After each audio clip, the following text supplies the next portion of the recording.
بسم اللہ الرحمن الرحیم۔ السلام علیکم۔ ایٹمی سائنسدان اور محسن پاکستان ڈاکٹر عبدالقدیر خان کہتے ہیں کہ وہ غریب گھرانے میں پیدا ہوا، ایڑیاں رگڑ رگڑ کر BSc اور B.Ed کیا اور وزیر آباد کے قریب نظام آباد کے گورنمنٹ ہائی اسکول میں سائنس کا استاد بھرتی ہو گیا۔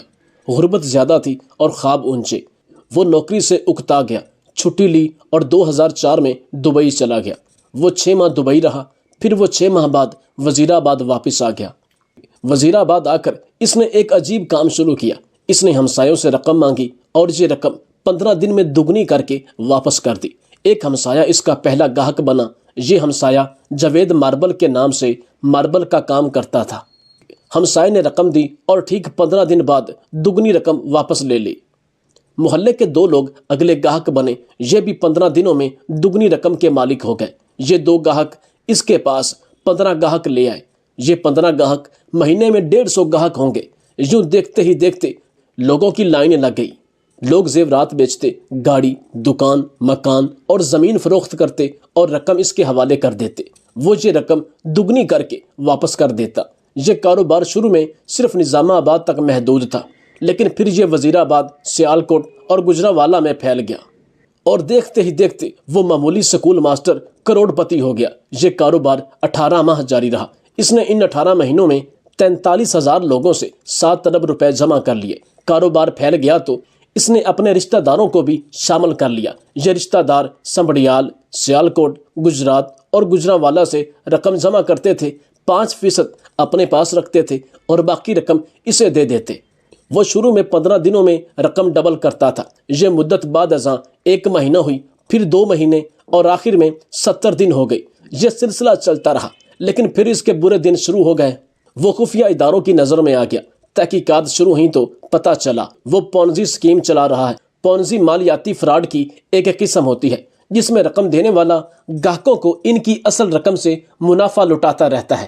شروع کے گاہکوں کو دگنی رقم مل جاتی ہے، لیکن آخری گاہک سارے بے سرمایہ ہو جاتے ہیں۔ مجھے چند برس قبل امریکہ کے موجودہ صدر ڈونلڈ ٹرمپ کا ایک انٹرویو دیکھنے کا اتفاق ہوا۔ انٹرویو کرنے والے نے ان سے سوال کیا، آپ کو اگر اپنی عملی زندگی دوبارہ شروع کرنی پڑے تو آپ کون سا کاروبار کریں گے؟ ڈونلڈ ٹرمپ نے جواب دیا، میں نیٹ ورکنگ کا کاروبار کروں گا۔ میرے لیے یہ کاروبار نیا تھا۔ میں نے تحقیق کی تو پتہ چلا نیٹ ورکنگ بھی سکیم جیسا کاروبار ہے۔ اس کاروبار میں بھی گاہک کو رقم دگنی کرنے کا لالچ دے کر سرمایہ اکٹھا کیا جاتا ہے۔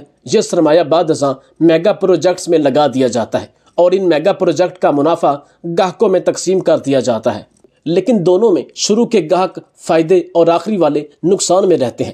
یہ شخص بھی اپنے گاہکوں کے ساتھ ایسا ہی کر رہا تھا۔ یہ لوگوں کو لالچ دے کر لوٹ رہا تھا۔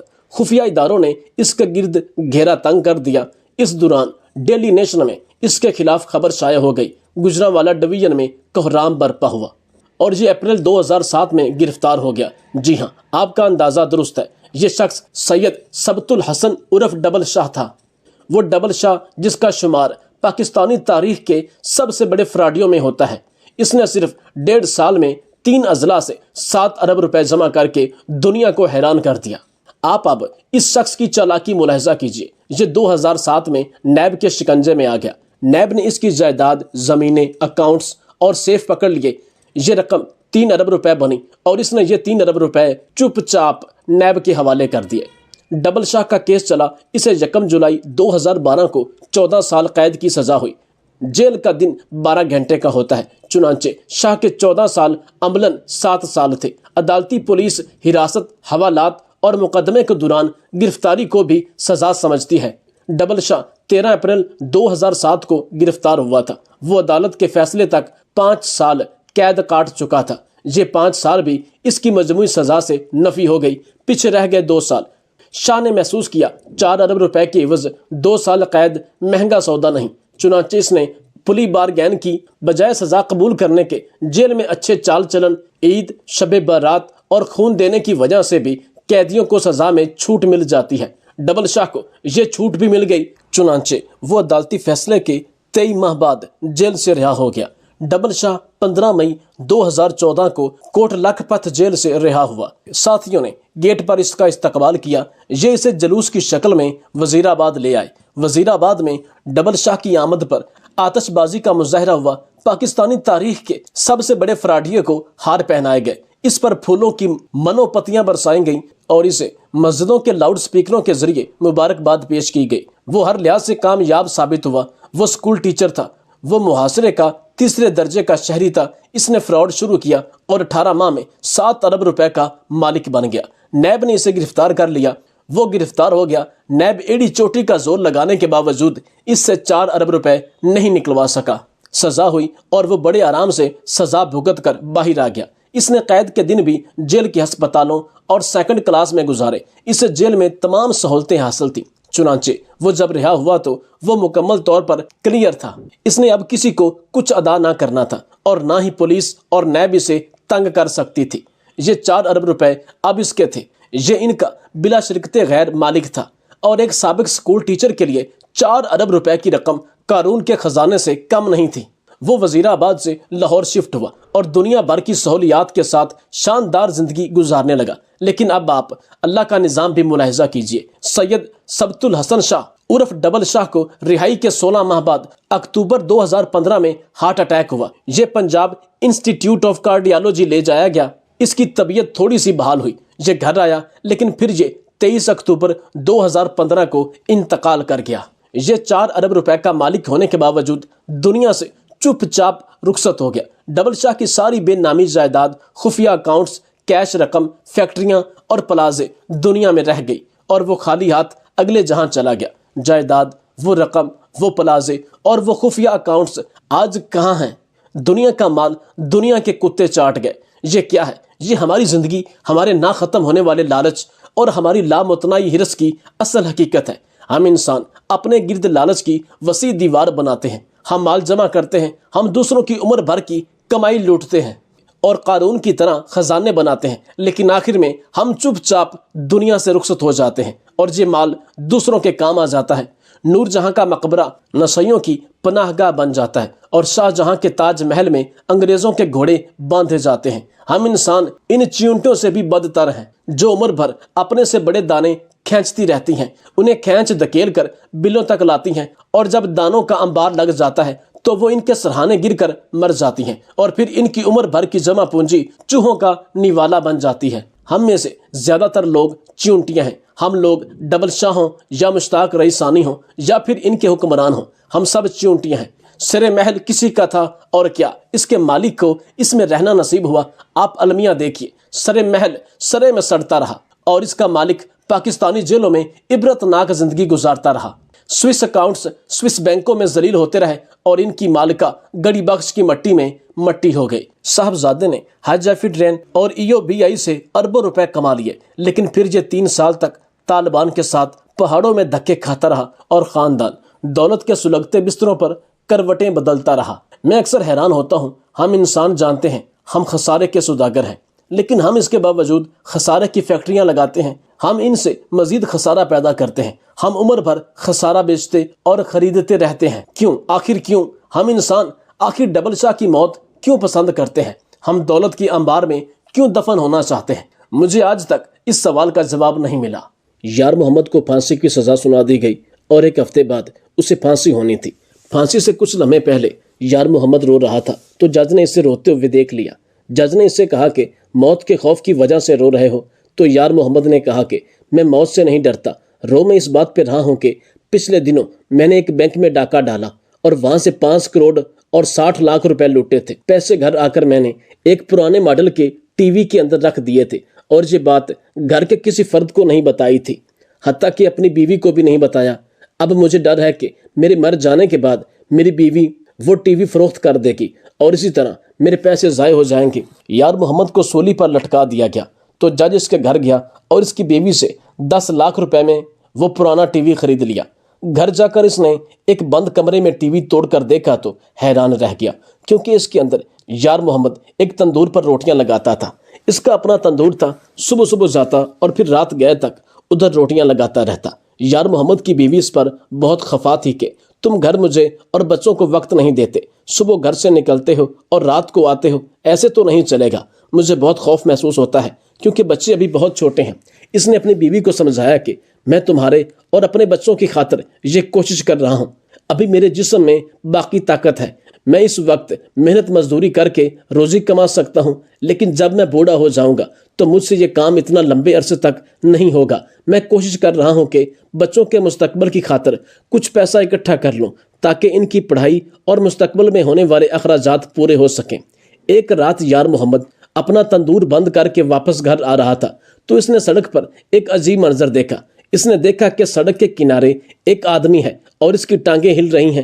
یار محمد نے سوچا کہ شاید آدمی کو کچھ ہو گیا ہے، اس کی طبیعت ٹھیک نہیں، شاید اسے میری مدد کی ضرورت ہوگی۔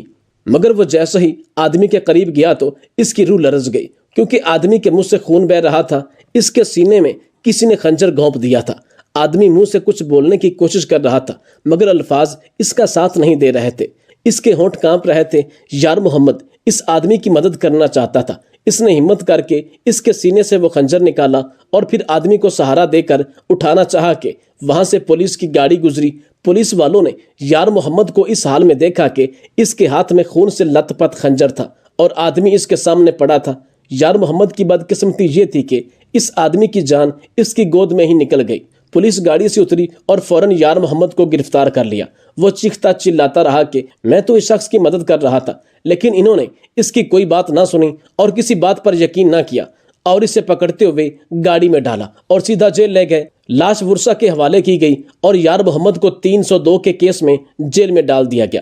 یار محمد کی بیوی تک جب یہ خبر پہنچی کہ اس کے شوہر کے ہاتھوں ایک قتل ہوا ہے تو اس کے پیروں تلے زمین نکل گئی۔ وہ خوف سے کانپنے لگی، اپنا سر پیٹنے لگی۔ اسے خود سے زیادہ چھوٹے چھوٹے بچوں کی فکر لاحق تھی کہ ان کا کیا بنے گا۔ اس کی بیوی اپنے شوہر سے ملاقات کے لیے آئی تو یار محمد نے رونا شروع کیا۔ اس نے اپنی بیوی کو اس بات کا یقین دلایا کہ تجھے تو پتہ ہے کہ میں نے زندگی میں کبھی کسی سے جھگڑا تک نہیں کیا۔ وہ آدمی زخمی حالت میں ویران سڑک پر پڑا تھا، میں نے اس شخص کی مدد کرنا چاہی مگر الٹا مجھے ہی قاتل سمجھ کر ان لوگوں نے پکڑ لیا۔ اب مجھے سمجھ نہیں آ رہی کہ میں اپنی بے گناہی کا ثبوت کیسے دوں۔ وہ آدمی بھی اب اس دنیا سے چلا گیا جو میری بے گناہی کا واحد ثبوت تھا۔ بیوی نے اسے تسلی دی کہ تم فکر مت کرو، میں ایک وکیل صاحب کو سارا ماجرا بیان کرتی ہوں، وہ بہت اچھے انسان ہیں، غریبوں کی مدد کرنے والے ہیں، وہ ہماری مدد ضرور کریں گے اور تمہارا کیس لڑیں گے۔ یار محمد کی بیوی وکیل صاحب کے گھر گئی۔ وکیل صاحب نے اس کی پوری کہانی سنی اور اسے اس بات کا یقین دلایا کہ میں تمہارے شوہر کا کیس لڑوں گا اور وہ بھی مفت میں، کسی معاوضے کے بغیر۔ کچھ عرصہ بعد یار محمد کی عدالت میں پیشی ہوئی تو جج صاحب نے وکیل کے دلائل سنے۔ وکیل صاحب نے جج کو قائل کرنے کی کوشش کی اور اسے ساری حقیقت بتائی مگر بدقسمتی سے تمام ثبوت یار محمد کے خلاف ہی جا رہے تھے۔ جج نے اپنا فیصلہ یار محمد کے خلاف محفوظ کر لیا۔ یار محمد کی پھانسی کی تاریخ طے کر دی گئی۔ اب یار محمد کو اس بات کا یقین ہو چکا تھا کہ اب وہ نہیں بچ سکتا۔ اس کے گنے چنے زندگی کے باقی دن اب پورے ہو چکے ہیں۔ آدھی رات کو جج صاحب اپنے گرم گرم بستر گھر میں سو رہے تھے کہ گھر کے ملازم نے ان کے دروازے پر دستک دی۔ جج اپنے ملازم پر بہت ناراض ہوا کہ رات کے اس پہر تم نے مجھے نیند سے بیدار کیوں کیا؟ ملازم نے کہا کہ جناب آپ مجھ پر خفا مت ہوں، گھر کے چوکیدار نے مجھے بتایا ہے کہ کوئی عورت آپ کے گھر کے گیٹ کے باہر بیٹھی ہے۔ چوکیدار نے اسے بھگانے کی بہت کوشش کی مگر اس نے کہا کہ میں جج سے ملے بغیر واپس نہیں جاؤں گی۔ سردی کی شدت کی وجہ سے عورت مر نہ جائے اس لیے آپ کو جگایا۔ آپ سے پوچھنے کے لیے آیا ہوں کہ اس عورت سے ملنا چاہیں گے یا پھر اسے سردی میں مرنے دیا جائے۔ جج نے غصے سے کہا کہ مرتی ہے تو مر جانے دو، میں نے تو اسے نہیں بلایا تھا کہ آدھی رات کو یوں مجھ سے ملے۔ ملازم نے چوکیدار سے کہا کہ جج صاحب اس وقت کسی سے نہیں مل سکتے، لہٰذا عورت سے کہو کہ وہ واپس چلی جائے۔ عورت نے کہا کہ میں صبح تک ادھر ہی بیٹھی رہوں گی۔ جج نے دل میں سوچا کہ کہیں عورت ضد میں آ کر گیٹ کے سامنے ہی نہ رات گزار دے اور مر جائے۔ وہ اپنے بستر سے اٹھا اور عورت سے پوچھا کہ کیا مسئلہ ہے، رات کے اس پہر تو مجھ سے کیوں ملنا چاہتی ہے؟ یار محمد کی بیوی نے کہا کہ جج صاحب میرا شوہر بے گناہ ہے، آپ نے اس کے خلاف اپنا فیصلہ سنایا ہے، میرا اس دنیا میں اپنے شوہر کے علاوہ اور کوئی نہیں، میرے بچے یتیم ہو جائیں گے اور میں لاوارث ہو جاؤں گی۔ اس کے بعد اس نے جج کو سارا واقعہ بتایا کہ کس طرح میرا شوہر سڑک کے کنارے ایک زخمی کی مدد کرنے گیا اور کس طرح پولیس والوں نے اسے موقع پر پکڑ لیا۔ جج نے یار محمد کی بیوی سے کہا کہ میں اس بات کا وعدہ تو نہیں کرتا کہ تمہارا شوہر بچ جائے گا مگر میں اپنی طرف سے پوری کوشش کروں گا۔ عورت واپس چلی گئی اور جج ساری رات نہ سو سکا۔ اسے بار بار اس عورت کا افسردہ چہرہ پریشان کر رہا تھا۔ اگلے دن جج صاحب نے یار محمد سے ملاقات کی اور اس سے کہا کہ سچ سچ بتاؤ، تم نے زندگی میں ایسا کیا کیا جو تم اس کیس میں بری طرح پھنس چکے ہو؟ کیا زندگی میں تجھ سے کبھی کوئی غلطی ہوئی اگر تم مجھے حقیقت بتا دو تو ہو سکتا ہے میں تمہاری کچھ مدد کر سکوں۔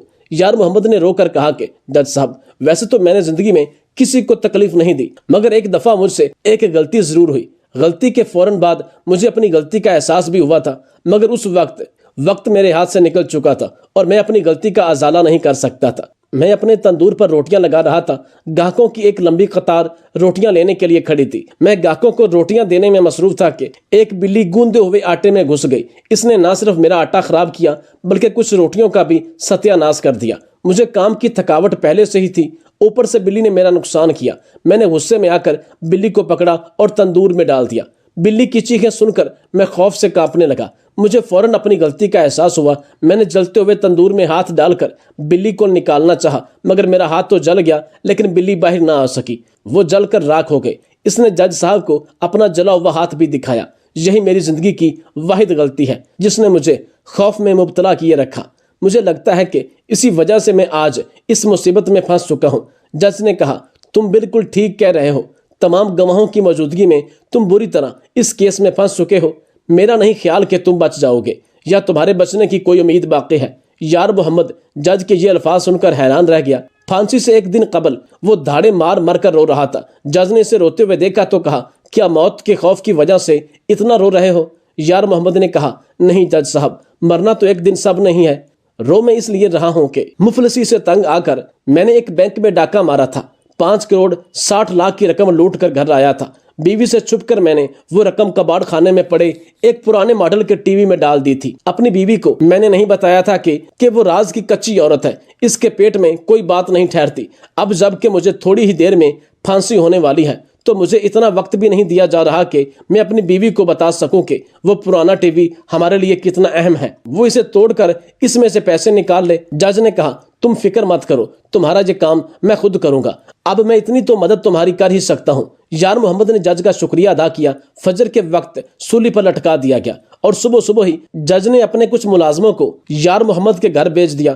انہوں نے یار محمد کے گھر پر دستک دی تو اس کی بیوی دروازے پر آئی۔ ایک ملازم نے عورت سے کہا جی ہم اولڈ کلچرل ڈپارٹمنٹ کی طرف سے آئے ہیں، آپ کے گھر میں موجود جو بھی پرانی چیز ہے ہم وہ چیز اچھی قیمت پر آپ سے خریدنے آئے ہیں۔ عورت نے کہا کہ ہمارے گھر میں 3 پرانی چیزیں ہیں، ایک لالٹین ہے، ایک ٹی وی ہے اور ایک پیانو بھی ہے، مگر میں یہ چیزیں فروخت نہیں کرنا چاہتی۔